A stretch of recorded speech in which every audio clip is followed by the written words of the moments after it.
I want to go back to the markets for this stuff and just talk about economic growth rates.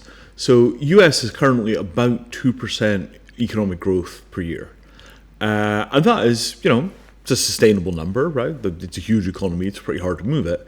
Guyana in Africa is currently looking at 10% economic growth rate. So, even large companies, India currently 6%.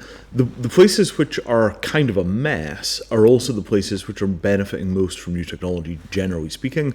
The mature economies are by definition mature.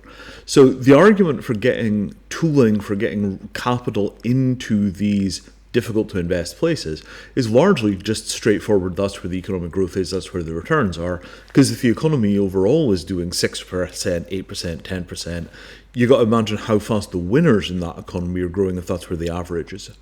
And it's very hard to find that kind of real economic growth inside of the mature economies.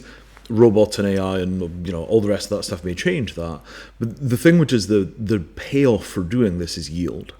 There are lots of reasons why it will benefit the people there and blah, blah, blah. But if you're talking to hard-nosed finance folks, the reason for doing this kind of frontier economy stuff is just straight up its yield. It's where the money is. And the first person to crack a rail that lets you drop, 50 billion a year in countries with a 6 or 8% GDP growth rate without having huge transaction costs or disasters, the river of money that will produce is unbelievable because the money grows so fast in those economies relative to the US, where you're probably going to spend a lot of that money.